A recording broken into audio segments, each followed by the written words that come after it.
Feel good? What do we do on this podcast? We start. Hello and welcome to How Do You Drew? This is a Drew Barrymore podcast brought to you by thedruseum.com. Question mark? I'm not looking at my script. And sponsored by our friends at Positive Medium, who we owe a new ad to. Just FYI. Do I just say my name now? My name's Anne. And I'm Ashley. Guys. Wow, you did it off script. Improv. We are pros. The Drew Barrymore podcast? Is that who we're here talking about? What is this? Yes. So, hi. We got Deja Drews. Lots of follow-ups. Okay, let's hear about the Deja Drews for this week. Okay, the New York Post is reporting that Drew's Hamptons home already sold. Wow. Which is great for her. Sad for us. No, we don't really have any stake in the game. You know how I feel about it. Of course. And it's so neat to see how wonderful that space and how like comfortable. Like I just want to go there and like in every corner. Like, do you notice that there were little seats outside, like cushions that you could sit on outside? All kinds of cool seating areas. Anyway, beautiful home. Congratulations to whoever is now going to be enjoying this space. The official listing does say, quote, sale under contract. So okay, sounds pretty official. Yeah. All right. So what else? Oh, this is funny. So totally randomly, because it was like the 40th anniversary. Oh my God. And Maine news channel, Maine, like where you live, shared footage from the Bangor, Maine premiere of Firestarter, which of course we had talked about not too long ago because you got to go stand in front of Stephen King's home where Drew was that same day. Yep. So weird. Yeah, so weird. And I realized we had never even seen color photos from this, which is like, you know, it's not that long ago. It is though. So this is color footage and she is in this like vibrant red dress, which is such a fun choice. I wonder if Bonnie's Wee Shop put that together for her. It is so cute. And it was actually kind of weird, like seeing it and going, do I even recognize this? Like, what is this? Because it's such a, like the color red doesn't show up in black and white, obviously. That's so fun. Yeah, it's really cool. We'll insert a little clip here. And then, of course, we will link to it on the episode page on howdoyoudrew.com. So if you're curious to see, it's really fun to check out. Cool. Okay, so we've got another Deja Drewish. Yes? Yeah. I don't even know what like rabbit hole I was going down, but this past week I discovered there is another member of Drew's family who has a star on the Hollywood Walk of Fame. Oh. So we knew obviously Drew herself and of course John Ethel Lionel, Drew's dad, John Drew, and then also Dolores Costello, her grandmother. But there is I guess would this be like great uncle? Okay, so he was the uncle of Lionel, Ethel, and John. And he was quote unquote adopted. Many believe that he actually was Louisa Drew's biological son and that she like had him from a love affair and like went off and secretly had him and then said, oh, I adopted this baby. Okay. John Barrymore himself said that Sydney, that's his name, Sydney Drew. Sorry if I didn't say that. Yeah. So Sydney Drew looked like the grandmother Louisa too much to be anyone else's child. I love that note so much. That's kind of fun. But he was like this comedy duo. And he actually had two different Mrs. Sydney Drews. Like one passed away and then the next wife also joined the team. The duo? Oh, that's cool. Yeah. But they have a joint star and it says Mr. and Mrs. Sydney Drew. And it's for film. They were silent film comedy duo. So that's kind of cool. That's so cool. That's a neat thing that you just happened to come across. Yeah. Like it's a perfect thing for one of these little tidbit Deja Drews. Cause like we mentioned, we were like, this is all the people. Yeah. We like being thorough. Yes. What episode were we talking about that? About Drew's star ceremony, probably. Yeah. Of course. Of course. Yes. Okay. So what else? So did you see the videos that came out today? Chris Appleton, Charlotte Tilbury makeover from the Drew Barrymore show that we talked about couple episodes ago. We were like, it hasn't aired. It's finally airing.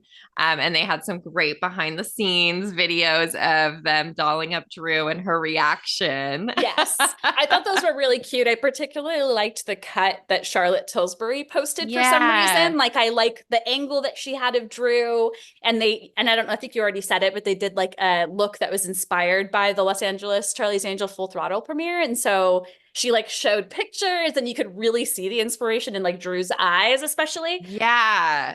I know. Once I knew that, I was like, oh, duh, like I totally see it now. I will say, and I'll admit that the first picture I saw, I was like, I feel like the blonde hair ages her, even though I would expect it to make her look younger. But once I saw more than just the picture, I was like, oh, this is so cute. And so cute. Drew was so excited in the look. I know. We have to include this audio. That's me. She was always in there, Drew. You just put a time machine in me. I feel like that girl again. You are that girl. Chris Appleton was saying, like, I love all the Drews, like sort of the things that we always say where we're like, that's that girl. Like, that love, that's her now. I love that the feeling of like, that's that girl. It happens a lot to us, even it's hard to explain, but we both understand it. And I think Chris must too. And like, just like we see little Drew and we go, that's this, look at her face. It's the same girl. It's like, duh. But there's something about that phrase, that girl or our girl. Yeah. I'll just say this right now, just because, but there's a part in the article we're covering where he says little Drew. Mm-hmm. And he was talking about her in the current moment. And I was like, I kind of love that. I know she's 17, but he called her little Drew. And I was like, she's little Drew, like still, you know? Aww. Anyway, okay. So you want to tell me what Drew proclaimed her love for in the past couple weeks? I love love. Let's do it. All right. We're starting off strong because Drew loves a good bone. Woo. Okay, for anyone who doesn't know, I'm guessing that's a not safe for work. I think it was actually like a literal bone, but of course she was doing a little like wink, wink. I love it. I love it. Okay, what else? She also loves Yasso, that like popsicle company. I feel like you would like them. I would like them, I think, but I've never tried them. I've so many times looked at the packages and gone like, I'll just get real ice cream. Like I think it's like Greek yogurt, like something. Anyway. It is good, but it's expensive. I know we have a good one next. Yeah, this one is thanks to the Drew Barrymore Show's Instagram. So they're obviously watching our segment and they want to provide content because they actually posted a caption just for us. And Drew loves a colonoscopy. Oh, thank you, Drew. She's always making sure that, you know, the information about like checking on your health as you're aging is like in the forefront. Here we go. She's doing it again, saying she loves a colonoscopy. I didn't realize how like common these are, especially in like men after a certain age. But I've never had a colonoscopy, so I can't say whether or not we're good for a while. Okay. Okay. What else? All right. She also loves scrubbing. Okay. Not surprising. Stain removal. Relatedly. How did we not have that on the list? Yeah. Oh, that's surprising. I know. She loves Philly. Okay. Shout out to our friend Brian. I think he's from Philly, isn't he? At least from Pennsylvania. I think so. Okay. She He'll loves tell us. Yeah.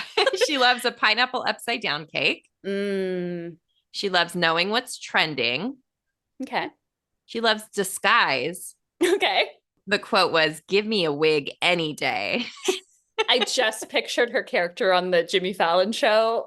The like little tree elf or whatever. Yeah. Perfect. Like that is quite the disguise. But also like we talk about her like daily disguises, which she seems to be like, it's changed up a bit. It's like her Jeremy hat and like a flannel now. Yeah. You're so right. I shouldn't be giving up her disguise, but for a long time it was like a certain type of like big hat. Floppy hat. Yep. And like sunglasses. Yep. And then finally, kind of full circle from a good bone, she also loves a good ankle. Good ankle is really important. Do you have any idea what the context was?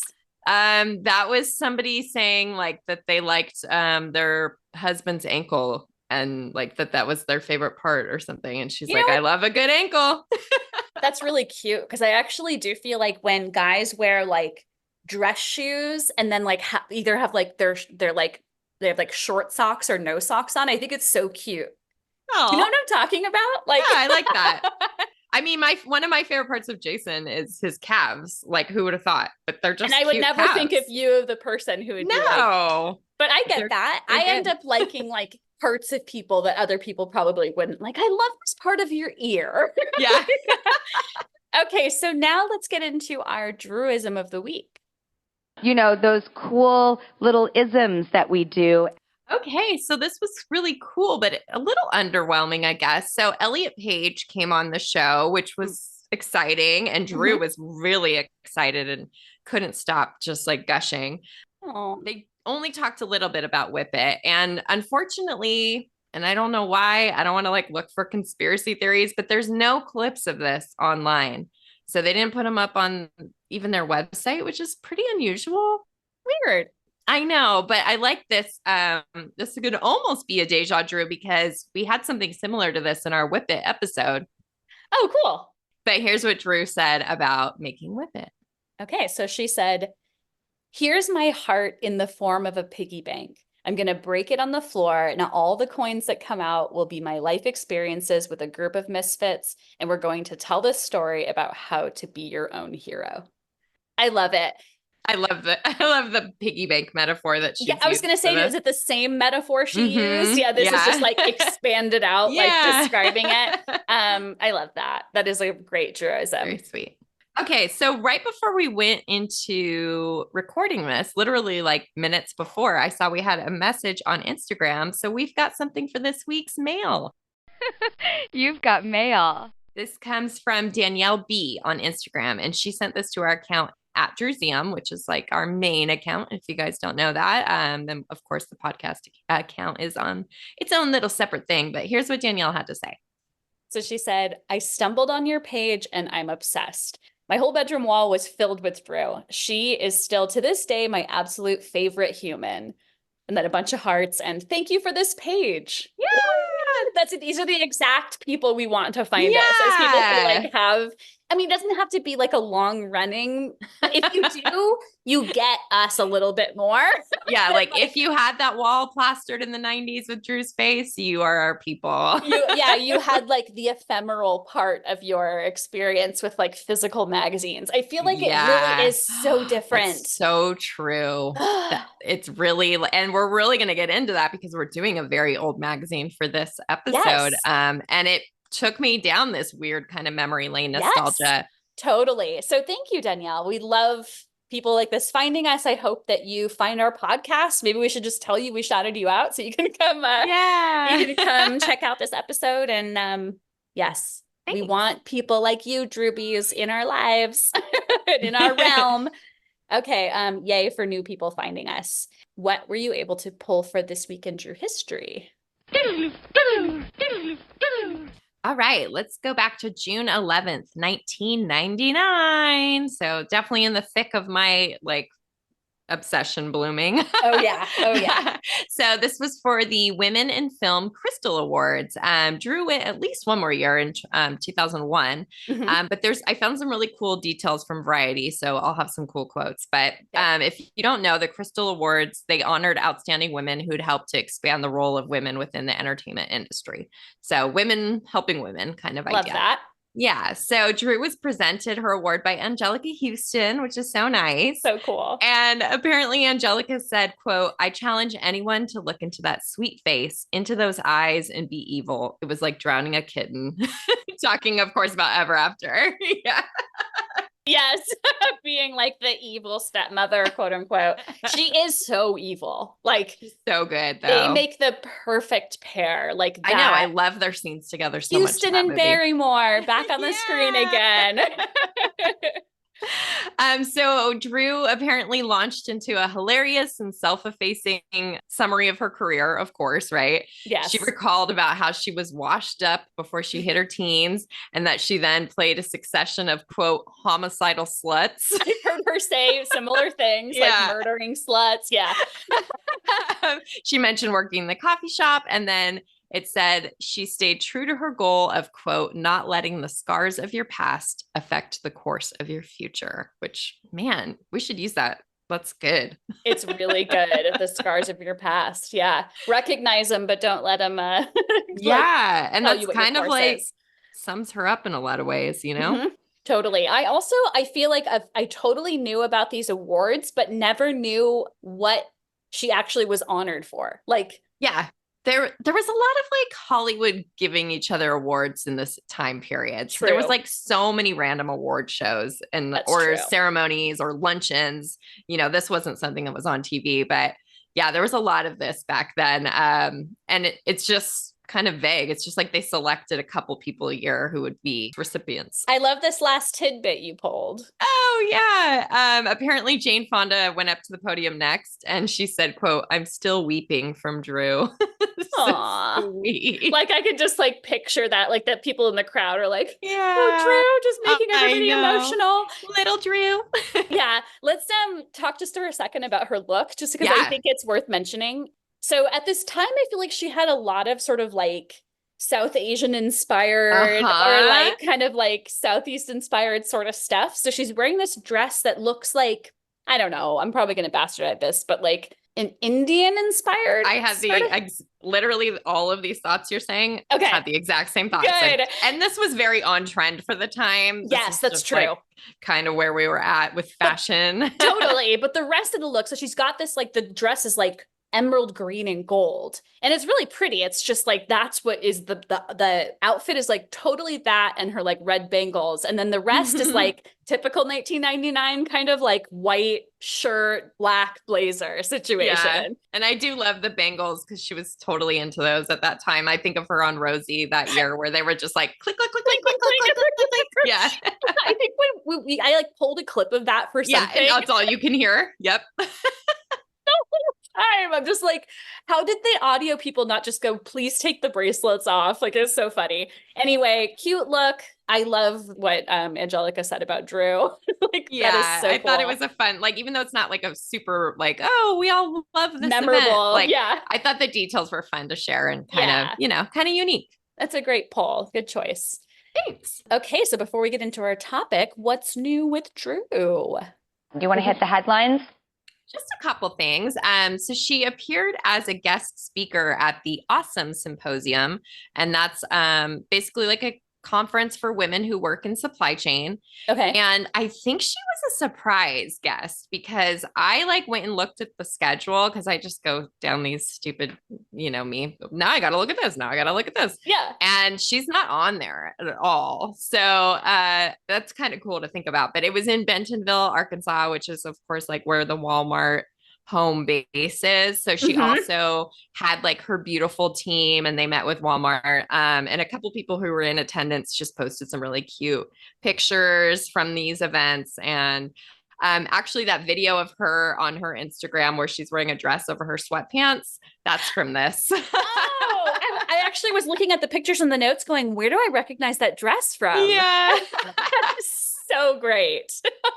I know. I love it. I loved that video. I was just like, nothing about this is surprising to me.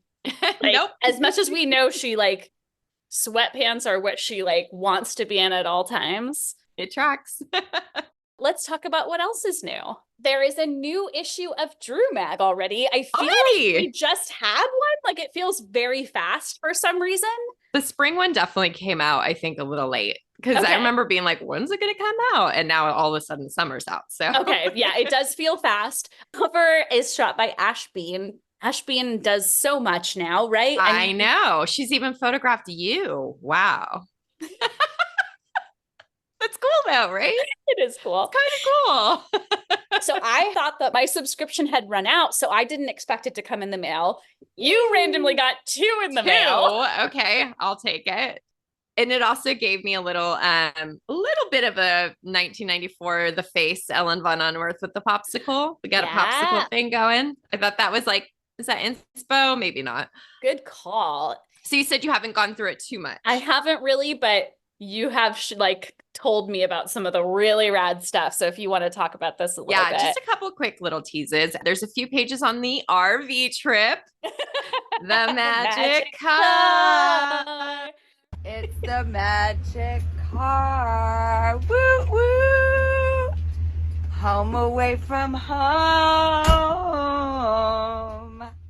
as we knew that was coming, I was a little like, oh, that's it. Like there's really cool personal photos, but there's not a lot of information. I thought there'd be more. And it just kind of like tells where they went. Okay. Not a lot of text, but we like photos, so that's okay. Yes. And then, oh my God. So there's a thing about hair color. And it's with Tracy Cunningham. Is that her name? Who's done a lot of Drew's color? Okay. Yeah. And there's like 3 random like licensed photos of Drew from random events that boring. Yeah. Odd choices too. I'm like, oh, especially to pair with the others. Yeah. So then the other 4 are Drew's personal photos that we have never seen. Well, one of them was one of the ones in that TikTok we talked about last week. Pulled down. Yes. It's basically brand new to us. We've got a 1994 unbelievably beautiful. Why did she do so many great selfies in 1994? I don't know. We've got a black hair 96 photo. I'm dead. It's so cool. It's so cool. There's a 1982 photo shoot on the set of a photo shoot. It's a weird shoot too. I don't know any details about it, but we have several of them in our digital archives. Before you move on, I just want to say one thing about that is it's interesting that you can tell it's like a torn photo that's scanned. I totally noticed that. I'm going to say definitively that that project with Drew House like has to have been the impetus for this. Yes. Yeah. It's crazy. I still am like, Drew, we want access to all. I mean, would we die if we got access? Like, we could organize these. I know, but what if we got access all at once that we might literally die? I know. I was kind of thinking like, what if we were put in charge of organizing these? If someone who works for Drew is listening, please tell her we would happily organize it. If you want to pay us, that would be great. But you know, if you don't, even just giving us access. No, but I really feel confident, and this might sound bold, but I really feel confident there is nobody else on the planet who is more qualified to organize them than we are. No. But anyway, that aside, like with your actual archival, as long as they are not anything newer than 2005. Fair. Except we'll know based on boyfriends, based on whatever. More than she would, weirdly. No, we would.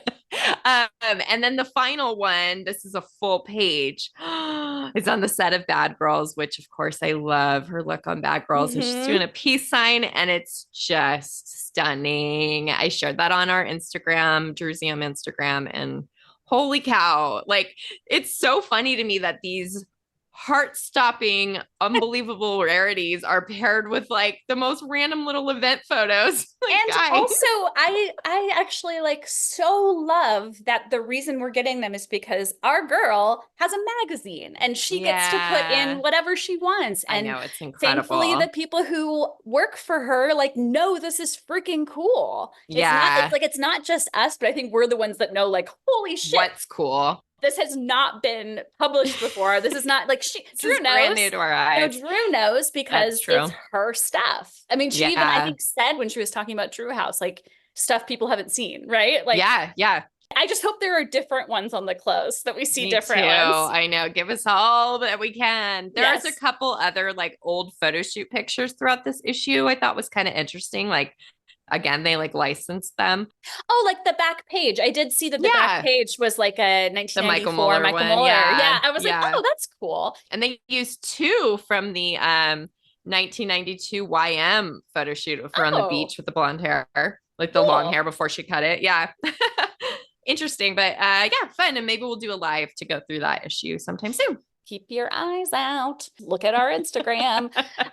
Okay, so what else is new? Very last thing, I just saw yesterday on Instagram that she attended this looks like quite small event, and I really could not get my head around what it was, but it was with the U.S. Surgeon General Vivek H. Murthy and Ariana Huffington, and it's something to do with loneliness and connection, which is cool. Dr. Eliza Pressman was there with Drew as well, and that's about it. There's just a photo where Drew's looking super cute and tiny on this little Chase Lounge, and that's all I know. It looks like maybe 10 people in a circle. So like in a living room. Very intimate. I was noticing that like whoever's house it is, they have like a lot of antiques. It's like a very fancy house or whatever it is. Drew just looked very tiny on the edge. I know. I love it. I love that she's been invited to this kind of stuff. Like, I feel like she must love it. She's such a curious person who always wants to learn, and like, I love it. She actually looks like she's doing exactly that in that photo. I don't know how to, it just does. I can feel it. Uh-huh. Howdy, Droobies. We want to tell you about our sponsor, Positive Medium. We've actually been clients of theirs for at least 10 years, and they take care of all of our website needs for thedruseum.com. They offer custom web design and professional coding, search engine optimization, marketing, and hosting. So we've been hosted by them, but we've also been able to take advantage of a lot of their expertise in these other areas as well. Absolutely. So customer service is the biggest draw for us with this company. They have saved our site literally from obliteration quite a few times.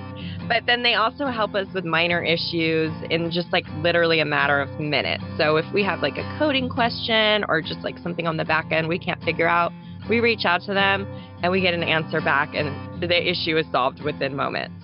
We're so excited that Positive Medium is allowing us to offer our listeners 25% off managed WordPress hosting plans using our promo code DREW, D-R-E-W, of course. And if you want to take advantage of this, visit positivemedium.com. We really, really vouch for these people. They've been so great to us and will continue to be great to us. I can only imagine. I mean, they're great by offering this to our listeners. So take advantage. Again, it's promo code DREW, of course. Okay, so should we get into this week's topic? Ooh, I'm excited. Okay. This is a fun one. So it's been a while since we've done a magazine, right? Like, what's the last one we did? Last one we did was probably Nylon from 2010. So we're going way back now. Yes. This is going to be Movieline, March 1992. And this was called the Young Hollywood issue, which I feel like she ended up being in so many of those back in the 90s. Yep, totally. So this is the first of 5 Movieline articles. She also has them in 94, 95, 98, and 2003. And I just had this flashback memory that they used to sell, like in the back of the magazine, they had back issues and they used to sell a little 4-pack of hers from the 90s. I might be where I got mine. I don't think so, That's but kind of cool. Like, I wonder if, like, I kind of want to see like how it was advertised. I think I have a clipping somewhere that hopefully I didn't cut up. I actually feel like I'm like maybe picturing it now. Yeah, too. you probably are. You know, but like that is so interesting. I think it was like $20 for all 4 of them, which was probably a deal. That's amazing. You know what? I haven't really many times, except for our like terrible situation trying to get the New York mag. I haven't ordered back issues very many times. Like that was a way to get mags for a long time. And I think I was just more into like eBay and stuff like that. I don't feel like that many magazines offered them. Movieline was kind of special. I loved Movieline. I had a subscription to it at one point. I would devour cover to cover every tiny word in Movieline. I just really enjoyed it. It was a really well-made magazine. Yeah. And these articles get really in depth. They're all quite special. I've really just been like, I think I want to do a series where we revisit each one of these in order. Yes. We'll spread them out. I'm not saying next week's episode will be 1994's, but the next magazine we do might be. And this one, before we start, I just want to say I had some like back and forth about, do we cover this one or not? Yep.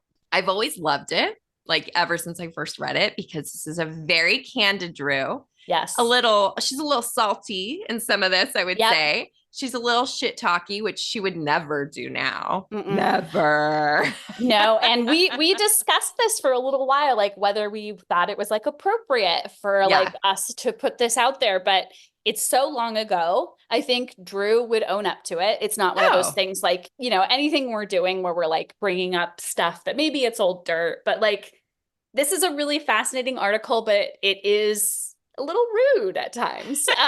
And you know what? Let's just say when the time of this article would have been written, she was 16. Like it came out right when she turned 17, but she was only 16. Like she's a young teenager. She's just getting back into the business after being treated pretty shittily.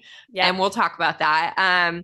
I just kind of love that this was like a very brief time in her life where she would just like say whatever. And like, she's much more cautious about that. Oh yeah. These days. Oh yeah. I think she just had a little bit of the darkness on the surface still, I think at this point. And it's like, we think of like just a couple years later, a few years later, like she's bubbly and like everything when you see her like by 1995. You know, so it's like we love this. I mean, it's different and I like that. And I also just can't help but wonder if there was a little backlash, you know, and like maybe that made her go like, oop, I need to just even if it's just like her people kind of being like, you need to be a little less open. I also think as like historians, it's sort of our duty to not just be like, she's perfect and everything she's ever done is wonderful and she has no flaws. Like, I have no problem being like,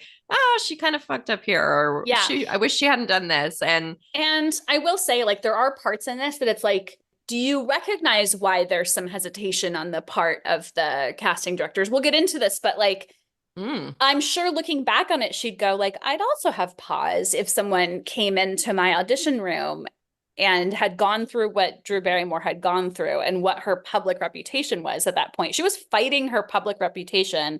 Yeah. And this is like, I can see that tough shell. Like it's very interesting. Ooh, that's a great way of putting it. So honest, but so tough. But also just like maybe the writer just really got it out of her, you know? Well, he does end up doing 1994 and 1995 articles as well for Movieline. So they definitely had hit like it a off. rapport. I've actually found him on Instagram, I think. I should have reached out to him. It's not We should see if he wants to talk to us. That'd be cool. If we're going to be doing these, we can just say like, what memories do you have? Oh my God. I just thought of like what pictures there could be. I mean, I always think about that, but anyway, so let's get into it. Okay, speaking of pictures, let's start by just talking about the photos that are in this. Okay. And they are done by Greg Gorman, and he did a photo shoot, I think it would have been in 1984. And I still don't have like concrete understanding of this, but I guess it was for LA Iworks, but I don't know that it actually appeared as an ad for them at the time. Yeah, we've never have any like real evidence of that, though. Like, what's the book that is out that like has it in there? Yeah. And it's with a bunch of LA Iworks stuff. So it's like, what? I don't know. Yeah, who knows what happened there. But she also attended parties for him in 1989 and 1990. So they were clearly friendly. Also, the hair was done by Victor Vidal, makeup by Kurt Masami. The stylist was Calvin Hagen. And the article by the writer who she worked with multiple times, Stephen Rebello. And this is a really well-written article. There's a couple things where I'm like, she's 16. Why do we have to talk about her like this? But I think there's something about 1992, like this, because there are a couple other, I mean, you know, we talked about her being rude, but there's also just like stuff that doesn't age well. Like, there's some words we redacted that like she would never use and people wouldn't use. But anyway, so the photos for this are so unique. Just a like broad description of them. I like that you said flapper hair, because absolutely it's like finger waves. Yeah. Really old school glamour style. So she's got these like long pink shiny gloves with like sort of a feather boa thing going around the armband, pink and black sort of like all over. I think the outfit's kind of crazy, but I love that the Movieline title matches her clothes. I always thought that aesthetically was like really neat on this cover. It is fun. Yeah. And it's pink. Yes, totally. So one of the photos in the magazine, same hair. And she's got like a black dress and then white gloves that have like kind of diamonds on them. Like it's very old school glamour. Also, I love how thick her eyebrows are here. They are very thick hair. You're so like right. Natural brow. And is this her hair cut? It's just like styled? This is like right after she cut it for Gun Crazy. Okay. I noticed actually something I hadn't noticed before. So in the full page, you see how like chopped her hair looks next to her ear there? Yeah. I'd never noticed that it wasn't just like a wave that goes back behind her ear. I think somehow I don't know, even there is a picture where her hair's kind of like out of the frame. I just thought she had her long hair still. Like I hadn't really. Interesting. Yeah, I don't think I'd really absorbed that. And then the last picture, which I feel like in my images, like early on in my files, I had it like flipped upside down. Like, you know, a long time ago. If you know, you know. Yes. So the picture is like her kind of she's upside down, putting her head off the edge of a bed or something. This is probably my favorite one in here, but also she looks like way too mature. Yeah, she does not look 16 there. No, I mean, in the other ones, little more baby faced maybe, but somehow in this one, her flipped over. I don't know. She looks like she could be like 30 easily. Upside down photos are always funny like that. Yes, these are really unique though. I feel like what they remind me of a little bit are those Len Price prints. Oh yeah. Yeah. Which I can't really describe them except for they have a very similar feel somehow. Yeah, old school glamour. It'd be kind of neat to see how similar they actually do look. I don't know. Sounds like a side-by-side is coming up. Anne's always calling for those comparisons. Also, we have some really cool in our files outtakes. Yeah, except the crazy thing is they're pretty much all from magazines. Like it's not like these exist on photo agencies somewhere. So they're all like scans. Yep. I believe most of them came from international magazines. So I don't know why that is, but yeah, there are some really cool outtakes out there and we will share them on the episode page in our gallery. Yeah, really neat. The one I love the most is that super close up black and white.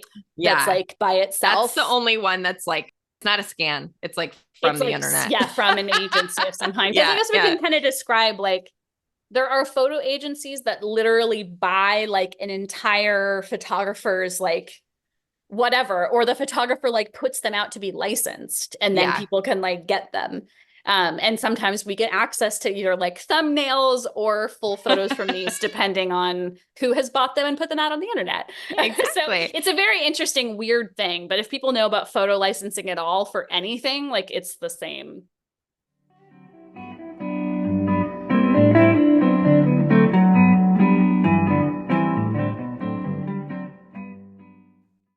Okay, so let's get into the article. Oh boy. Sit down, everybody. Buckle up.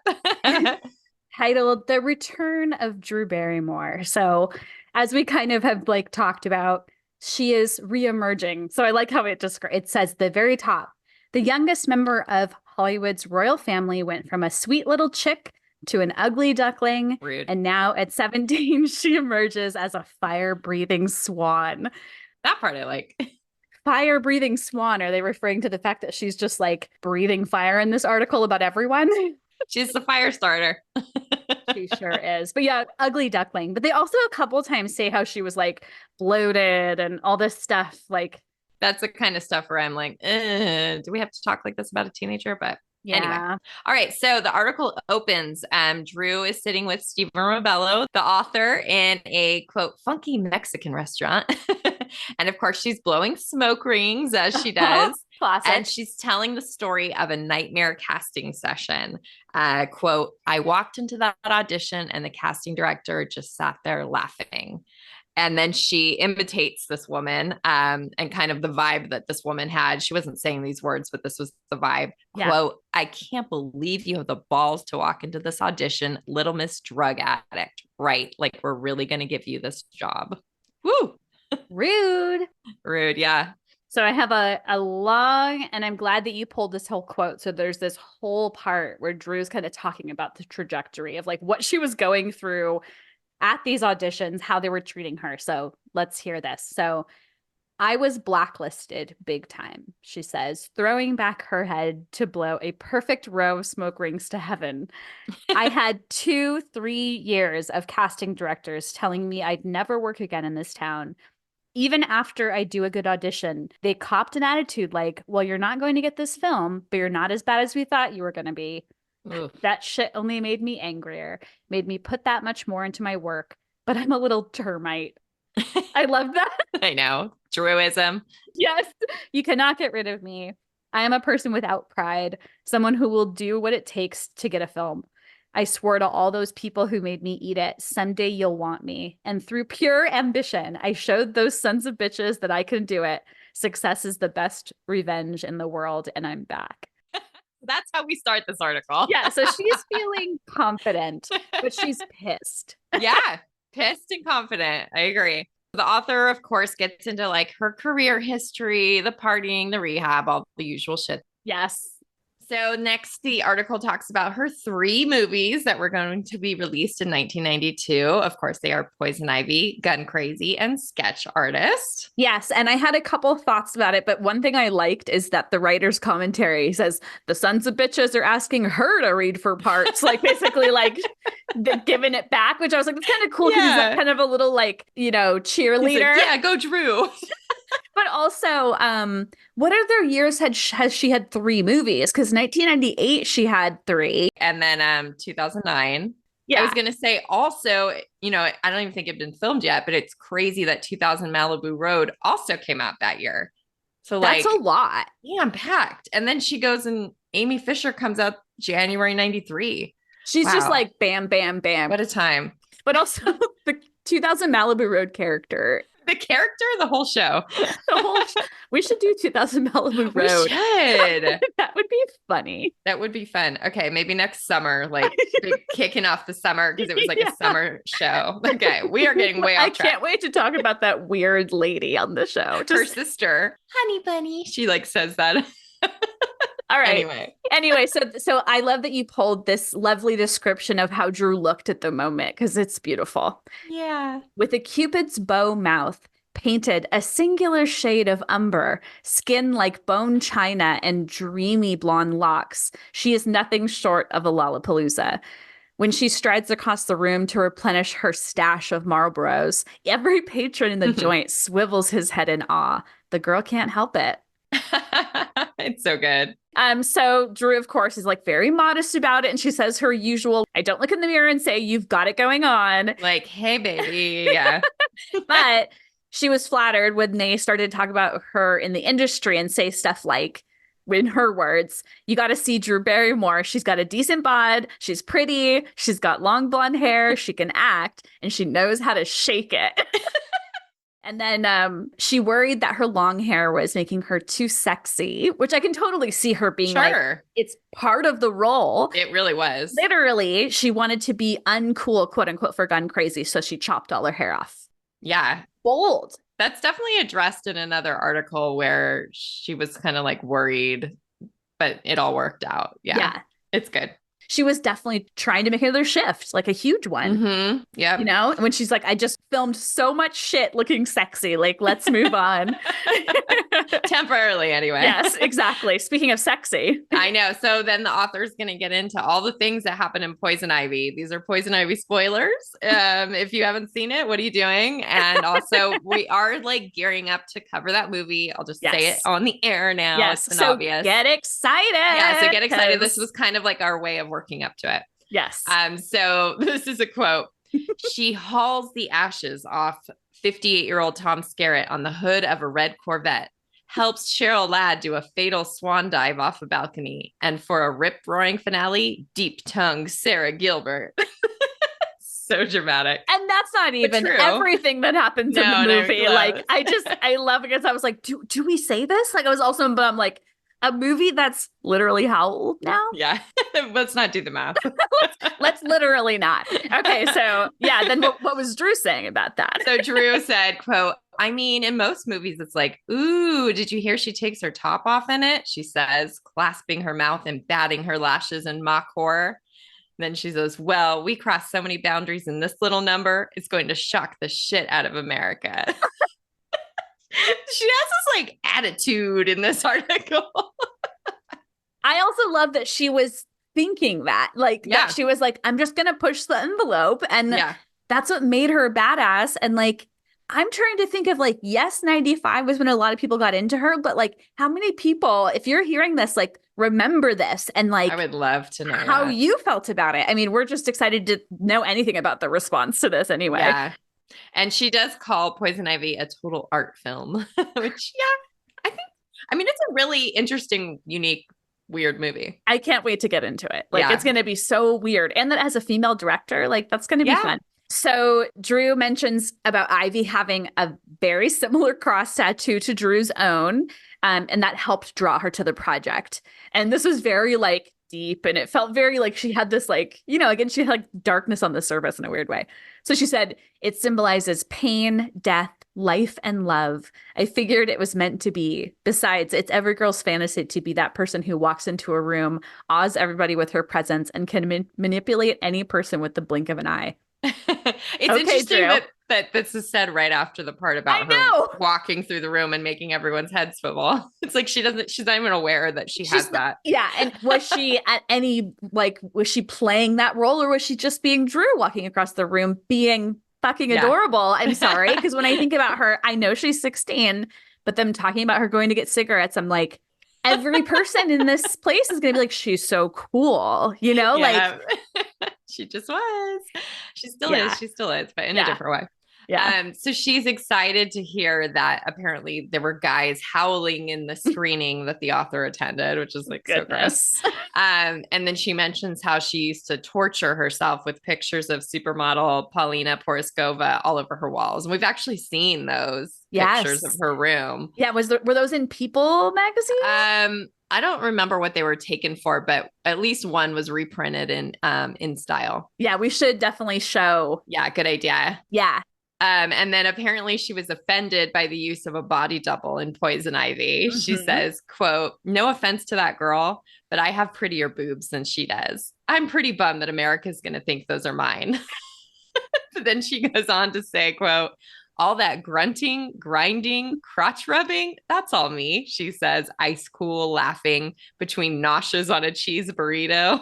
It made me hungry and it made me horny. Made me hungry too. Like, I literally was like, I want to eat what she's eating. I want to do what she's talking about. Like, it's very like visceral. This whole thing is like the way it's written and the way she's talking. Like, she's just, it's like sharp tongue. Saying it.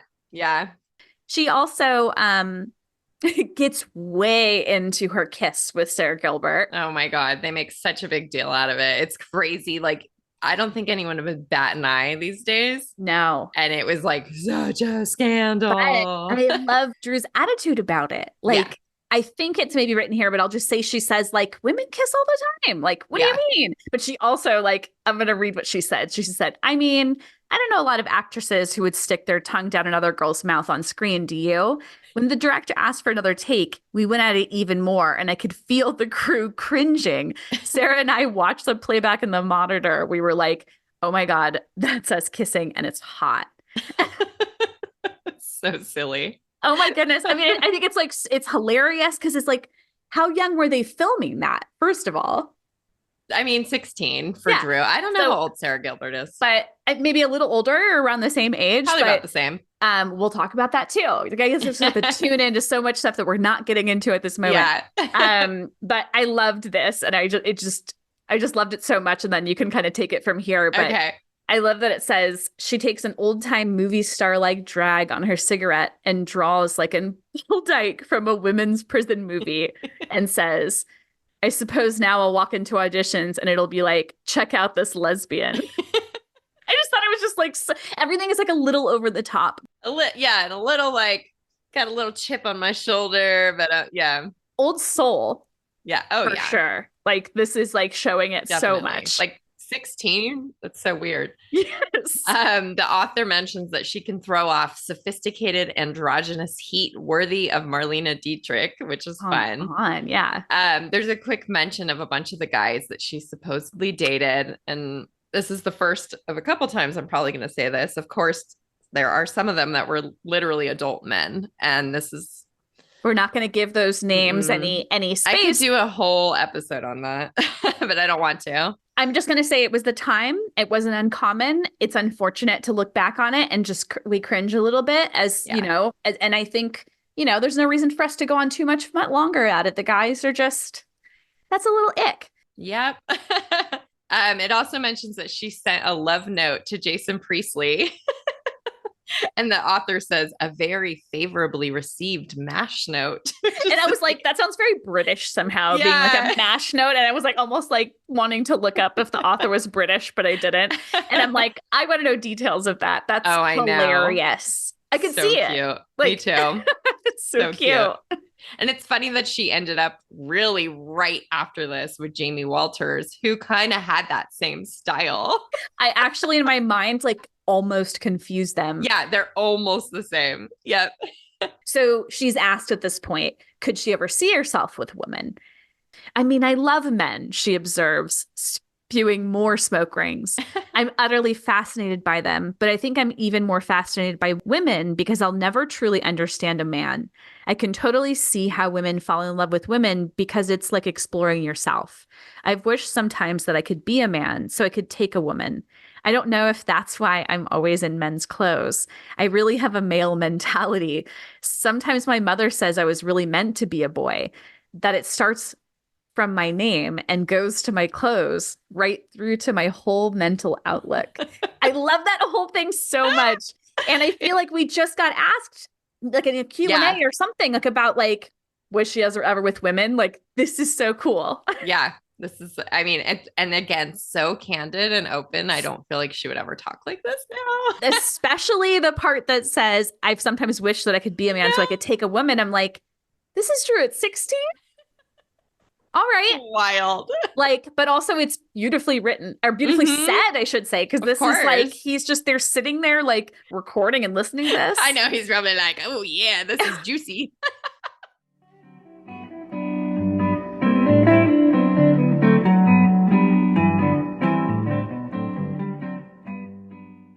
Now we're going to take a little setting change. It's like close to midnight and they're speeding around in Drew's new black BMW. And I had to pull this quote. It says, she usually pays little attention to such details as red lights we've run to and stop signs. Who's counting? Because we always know that she drives like a maniac. And it goes on and like really. Oh yeah. There's the details. part you pulled is perfect. Who's counting? Yeah. It's just too cute. But she's talking about her father. So like every great article from back in this time, there's always a good section about her dad. It's just or her mom. Like or her mom. This one doesn't. Well, yeah, there is some stuff about Jade later on. This is strong stuff about her dad. Yeah. The author states that it's easy to read her life as a search for parenting, and points out that all these male co-stars in Little Girl Lost she had mentioned were like fathers or uncles. So William Hurt from Altered States, George C. Scott, and Martin Sheen from Firestarter, and Ryan O'Neal from Irreconcilable Differences.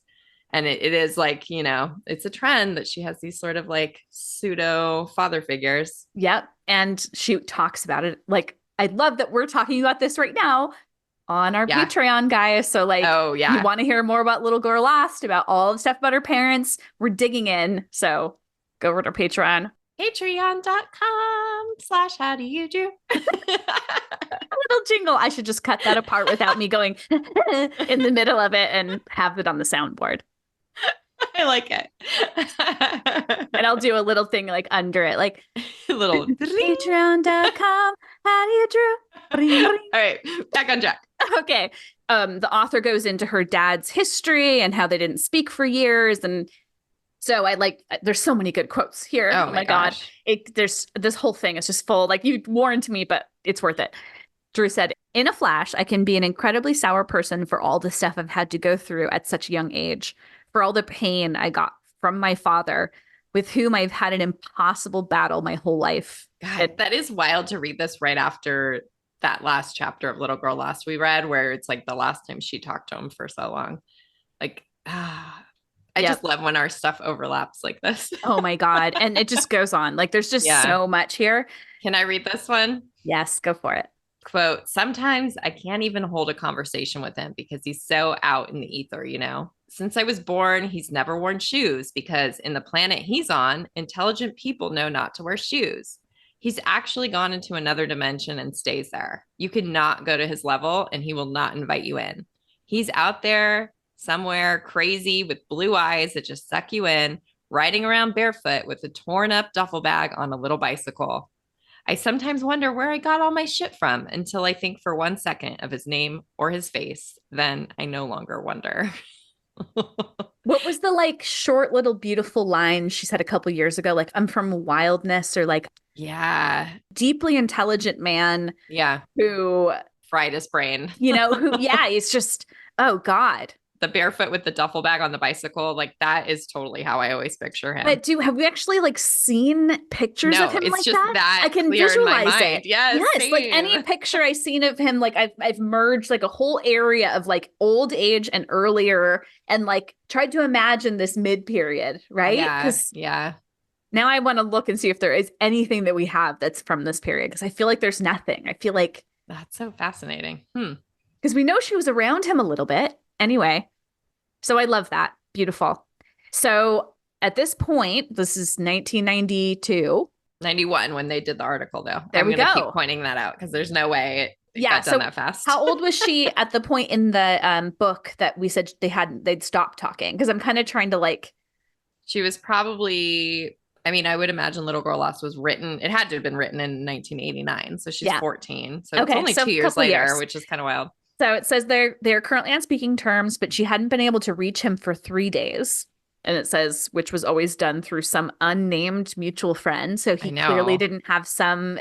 Of course, he didn't have a phone number. Yeah. But I wonder, like, who's this person that could go find him for her? Oh my God. I would love to know so much. Like, oh my God, we're her biographies and we don't know that. We have some work to do. Yeah, we do.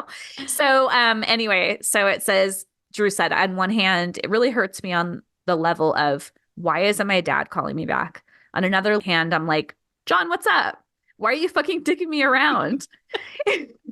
I love that. And this part, it just like gets really sad all of a sudden because it says, I know that he isn't going to be around for much longer, she says haltingly. On the other hand, that makes me feel like I should totally distance myself from him. On the other hand, I want to be as close to my father as possible. Yeah. It's so heart-wrenching because she's literally like, how this person has been so a source of so much pain for her. But also she's intrigued by this person. How could you not be? Yeah. How could you not want to like know him, you know? Like but an eternal puzzle or something. And we don't really know like how much on and off time they had, even between like, I mean, we can probably, I would love to do an episode just about like her relationship with her father, her relationship with her mother. We could just go pull a segment out of every episode we've ever done. God, oh God. But like, imagine if we tried to like, just like piece together the timeline of her relationships with them. Okay. Something to think about. I might be a little high. Let's I'm getting too creative. Okay. So then she mentions that when her maternal grandfather died, she always regretted not being able to tell him one more time that she loved him. And that is in Little Girl Lost. I do remember that. And then this quote, but as crazy as he is, her dad, when you say something to him from the heart, in time it will register. I just want to say something simple. You are my father. I love you. Oh. And then that like made me a little emotional thinking about their final moments together before he passed, when he finally told her she was made perfect.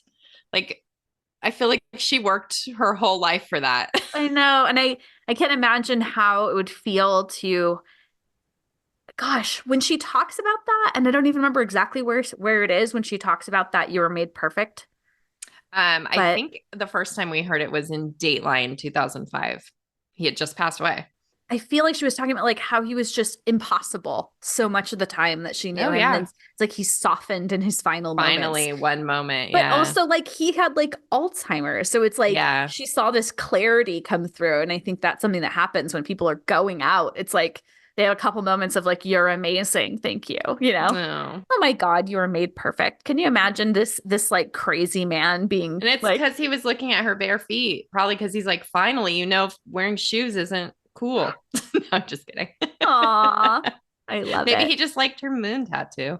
That tattoo was made perfect. That's what he was the little blob on her toe now. Jailhouse tattoo, as one article called it. That's right. All right. We have a great tattoo episode, by the way. Oh, yeah, we sure do. 12? Yep. Anyway. Which is funny because now she has 12 tattoos. Oh. Anyway, yeah, it was meant to be. She must stop now. So now it says like early morning at a Hollywood coffee shop. So we're like, who knows if it's the next day? We don't know.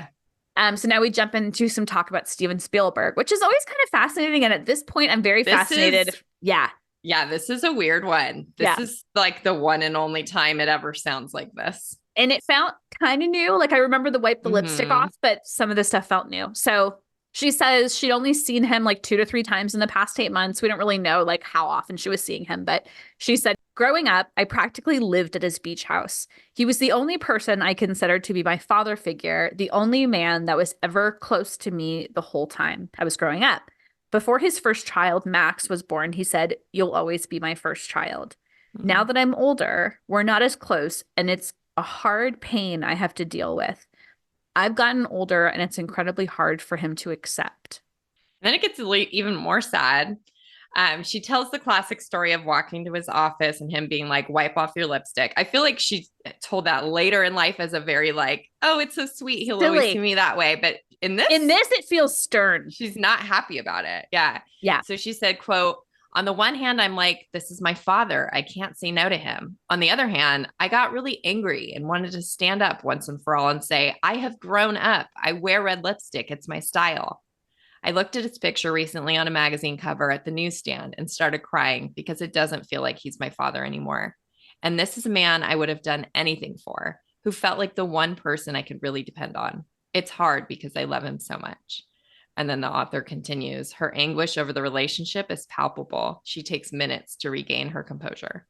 Ooh. So, but that just tells me Steven Spielberg is good with children, not adolescents, not preteens, not teenagers. I mean, she had some difficult years, and I can't imagine that he had anything to offer her at a certain point.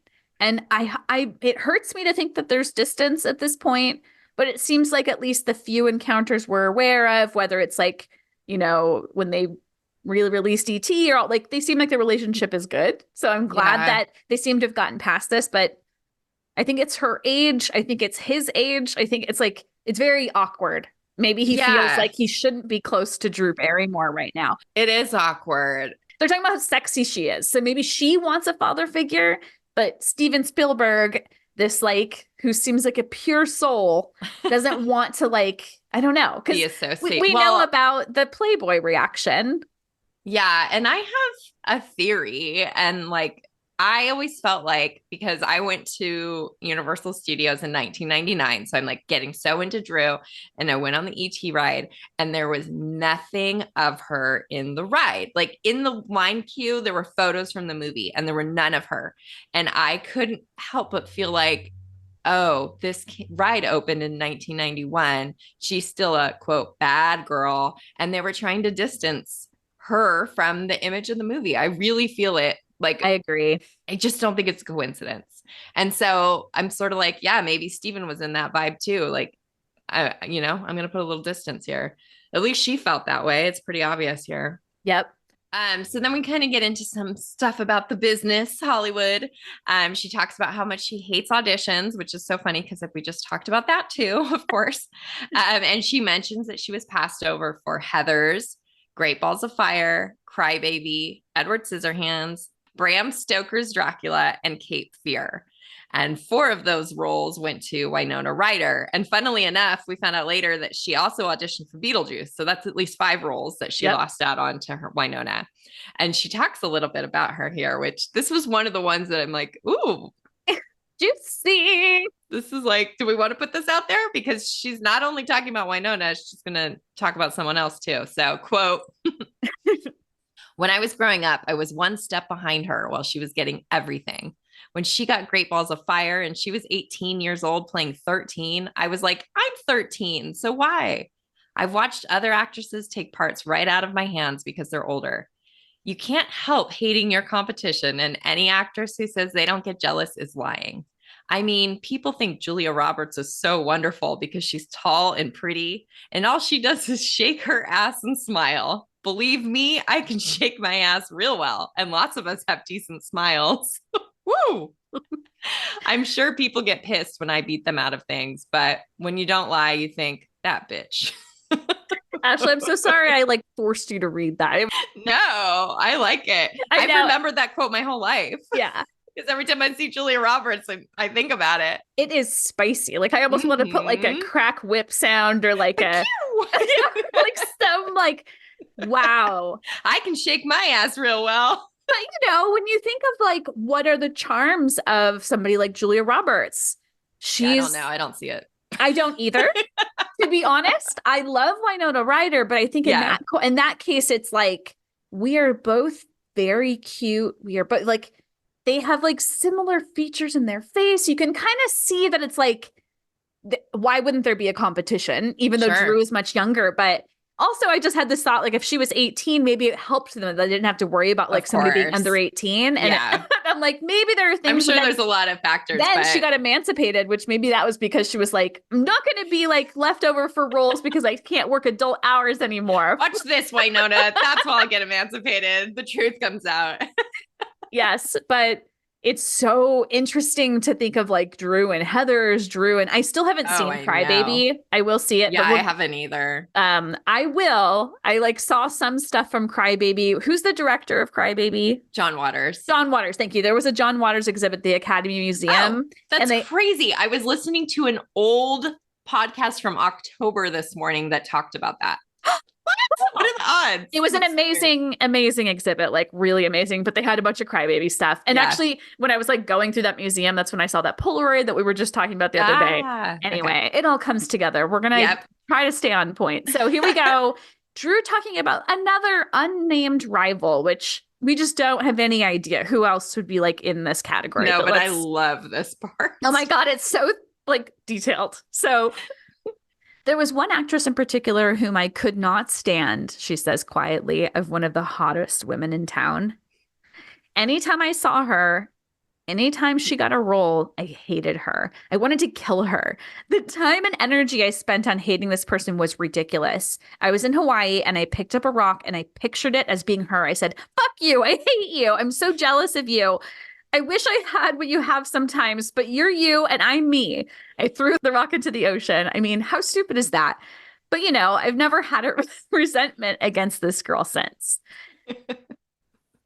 And then the author asks, not even when she snags good roles? And she responds, well, blushing. That rock does keep bobbing up. That's for sure. One of the hottest women in town in 1991. Yeah, I mean, but it has to be someone who's at least somewhat in her age range, right? Yeah. I would love to hear people's speculations on this because I kind of always associated it with Winona because she was just talking about her. But it says another unnamed rival. Sounds like it's someone else. Yeah. Unless they're trying to be like, let's cover it. Make it not all Winona. Yeah. But anyway, if anyone out there wants to speculate, that's a fun, I mean, it's fun for us. It's so far from it. Again, let's just say like, we were not sure we wanted to put this out because of this part. Yeah. Like, and the Steven stuff, like a lot of it is she's just being very raw. Yes. And being very comfortable. I wonder what she would think about this article these days. I feel like part of her would be like kind of impressed with herself. Is that weird? Yeah. Me too. Like, oh my God. Go me. I was ballsy. So then it goes on to talk about the movie Sketch Artist and her co-star in that, Sean Young. And of course, I feel like Drew uses these words all the time, but she describes her as fucking honest and brutal. It's definitely like something she's used a lot. Oh, yeah. But she says, quote, I hadn't even met Sean when I heard that she gave the director her pantyhose. Well, Drew's boyfriend of 6 months was that director. And I will get back to that in a second. She says, quote, I was like, what? How dare this woman give my boyfriend her fucking pantyhose? It's her tradition to do that on the first day of shooting all her movies. But it didn't bother me because she's so wacko, so fucking honest and brutal that she should wear a suit of armor. She's bitchy, totally arrogant, full of herself. And you know what? Those are her true colors and she lets them shine through. Backhanded compliment. The author thinks that Sean Young might have reminded Drew a bit of her mother, Jade, which that's so weird. I mean, I could see it. Yep. Yep. So I like this. Drew says, kids I knew from school had little white bedspreads and Holly Hobby pictures on their walls. I had a picture of Jim Morrison naked with love beads. Now, I appreciate my incredibly different upbringing. Nothing was exciting to me, and I was always out for excitement. I still am, and it's gotten me into some trouble. She does like say like she wanted to be like other people in some ways, but she had she's always different. Yeah. Oh yeah. They really summarize her troubles and the headlines, and we've gone into this stuff so much that we're not going to go over it again. Yeah. You can check some episodes to let us get into her troubles of Little Girl Lost. Go to patreon.com. How do you Drew? Patreon.com/how do you Drew? Okay, so Drew says, quote, From what I put her through, any other woman would be totally gray and senile in a fucking wheelchair. I would have liked one of those reporters who gave her shit to have had to deal with me for a month, let alone 16 years. Most of them don't even have kids, so they don't know what it's like when a kid keeps asking her mother, who is also her manager, do you love me or do you just want to make a buck off me or live your life through me? My little aside, valid questions. Nothing wrong with her asking that. We're always asking these questions. Also, now. back to the quote. Or a kid who literally walks over her mother to get out the door. What would they do if their 12-year-old had come home on cocaine or their 13-year-old tried to kill herself? There's no way my mother could have stopped me. The more she tried to, the more I rebelled. She handled it the best way she knew how. Those ways might not have always been right in the eyes of some people, but they didn't have to be there with me. It's pathetic when someone stands outside and judges. She's very... Yeah, she's really defensive of her mom here. And I don't want to say surprisingly, because it's her being like, I was trouble. I was a hard kid. Sure. And we say like her mom also seems to have been immature about it. She'd never been through that. Nobody hopes to go through it, like having an adolescent that's like little Drew. I think where we come from a lot of the time is like, how did we get to this point? Yes. Like now, like how did it break down? Yeah. Like the before part, I think is maybe where we're a little more judgmental. The codependence and the stuff that's, I mean, we all have issues with our parents, don't we? They're just not so public. Yeah.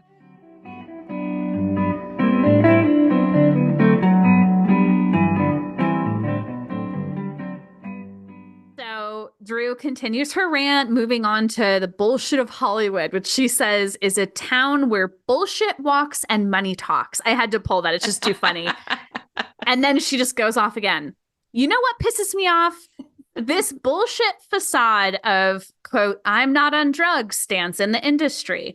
Being a sober person, I can very easily get resentful of adults whose names I will not say, but we all know who we're talking about, being excused from a film and being put through rehab with somebody there to cover up their shit by saying they were, quote, exhausted, quote, sick, or had a, quote, nervous breakdown. It's very irritating for me when I know certain actors are totally fucked up on drugs and are working in movies back to back, yet it gets covered up. Why the fuck wasn't I excused for, quote, exhaustion or, quote, the flu?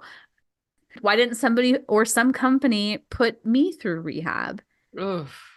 She's got such a valid point here, though. And I love that she's calling out the hypocrisy. Me too. She's blacklisted for being a child who went through this stuff. And people were so into it while it was happening. That's the thing is like, oh, yeah. How the cute adults this around little her. girl is here. They probably just didn't expect that she was partaking because they were like, how cool, this innocent girl. Oh, my God. It's just so tough because there was such a double standard and she's so pissed about it here.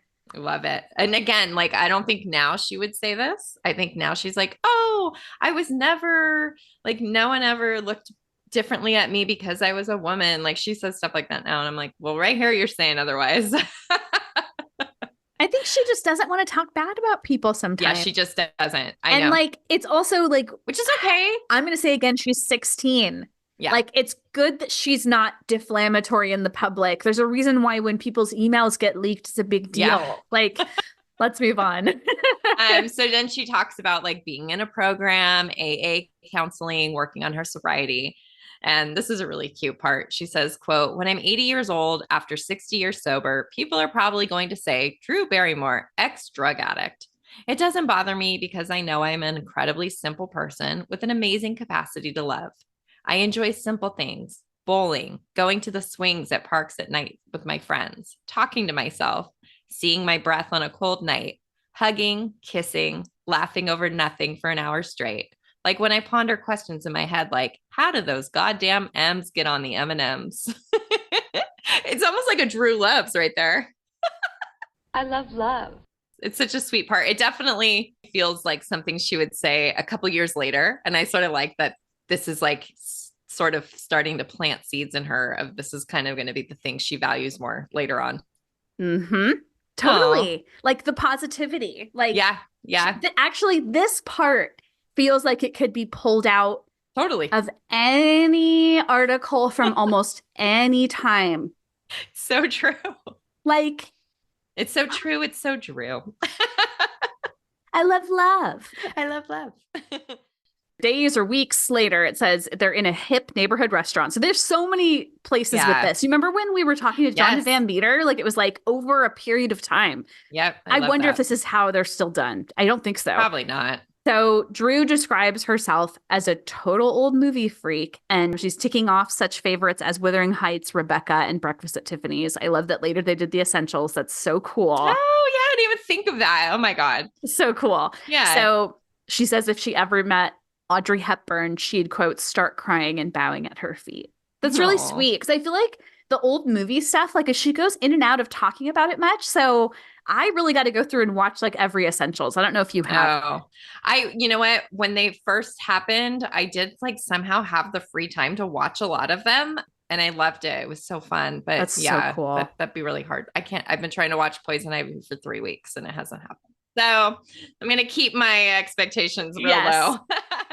Drew talks about a recent dream she had in which she was receiving a Lifetime Achievement Award at the Oscars, which I kind of love that, because I still, like, when we talked about recently, like, she probably won't do like standard Oscar worthy movies. That's not her style. I love this idea. So she says, I'm sitting behind the curtain, watching the scenes from my movies that the audience is watching, thinking how once I was a sex symbol at one point in my life, and knowing that I could never be that again. I kept hearing the audience whisper, used to be, like about how pretty I was once. It terrified me. In the dream, I started crying behind the curtain, and I walked out and said to the audience, I'm an old woman and I'll never be like that again. I woke up crying. Ooh.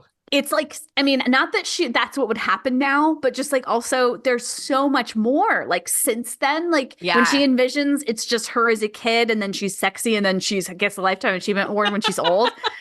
I guess she like imagines like, who are the people who get them now? Like at that point are like 100 years old and they're silent film stars. And you know, interestingly, like she doesn't know that her career is going to take this like America's Sweetheart rom-com angle. Like it's so fascinating. So she almost sees it as a nightmare at that point. Yeah.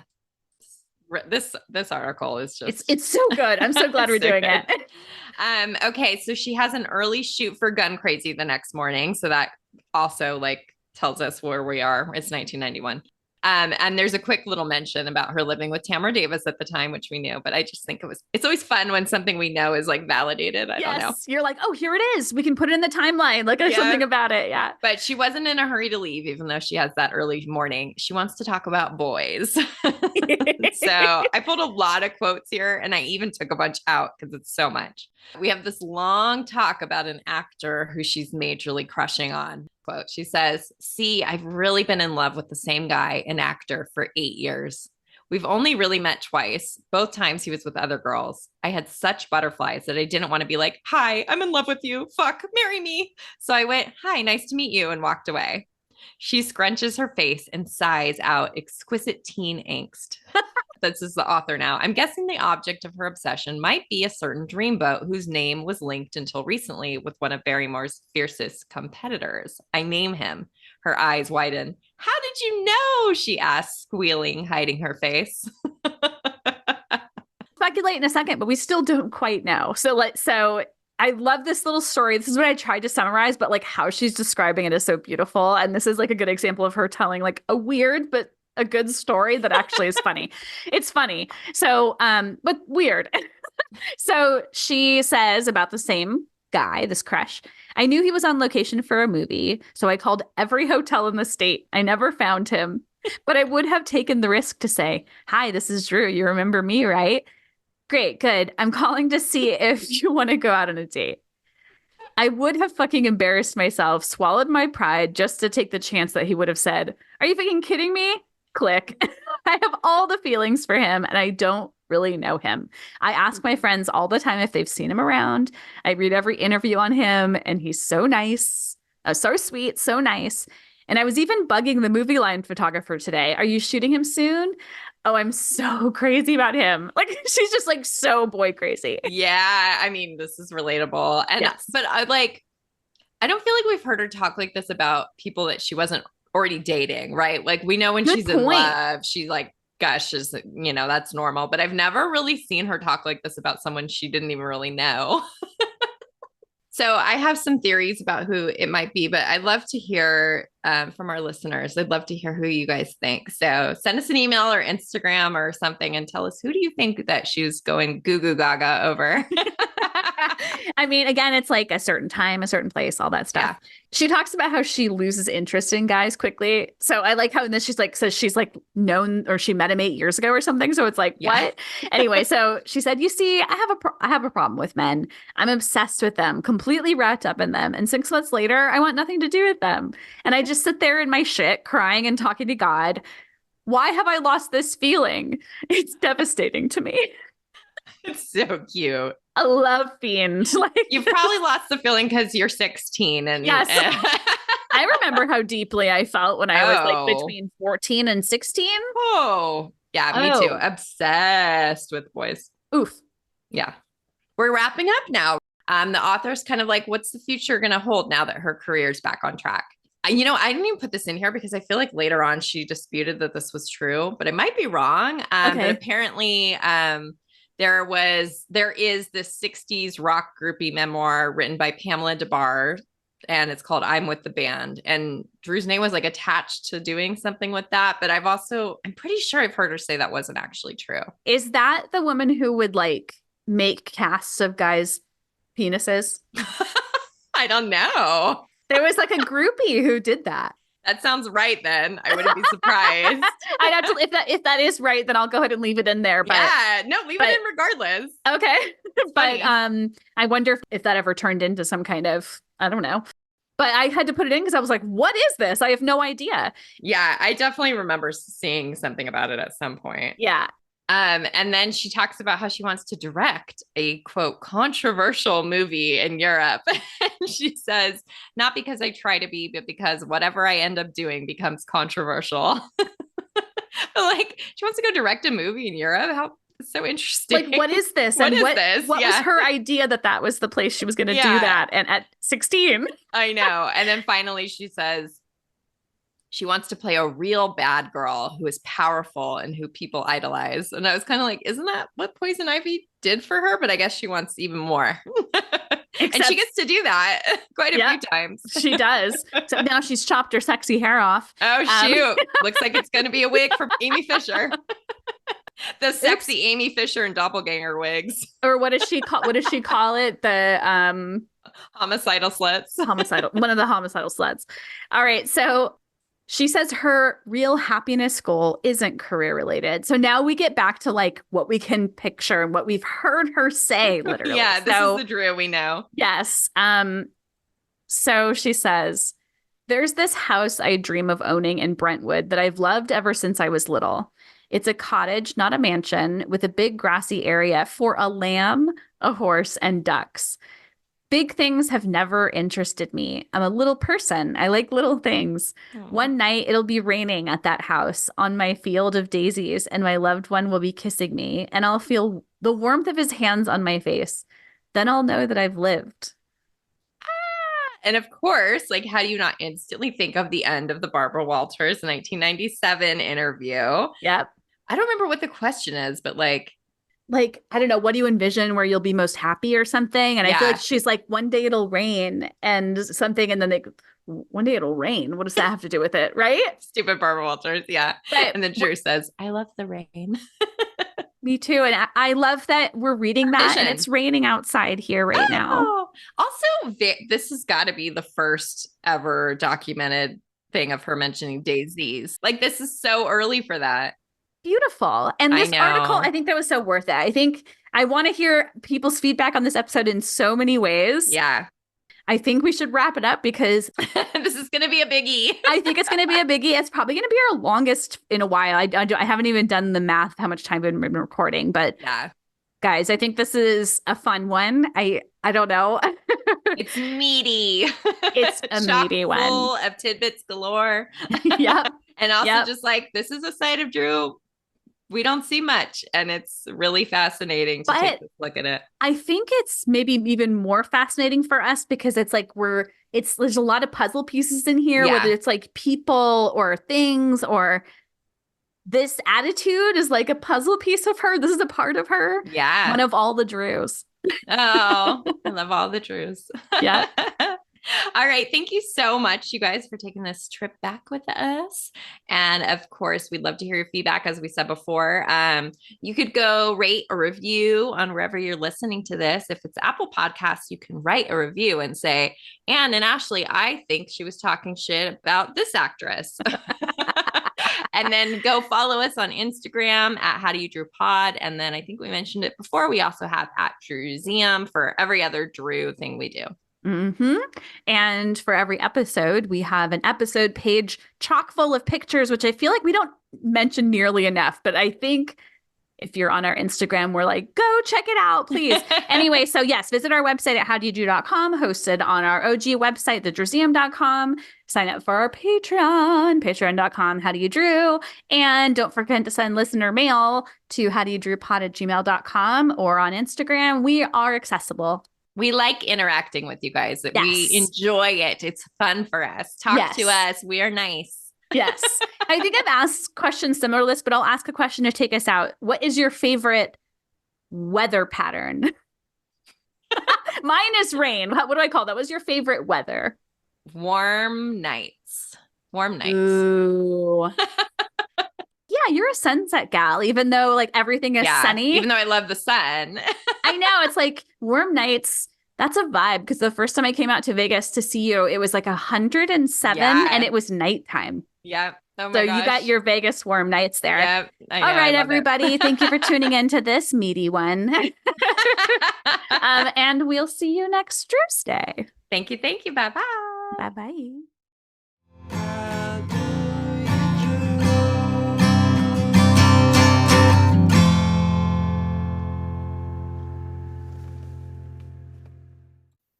This episode of the How Do You Drew podcast was researched and produced by Ashley and Anne from thedrewseum.com with help from our sponsor, Positive Medium.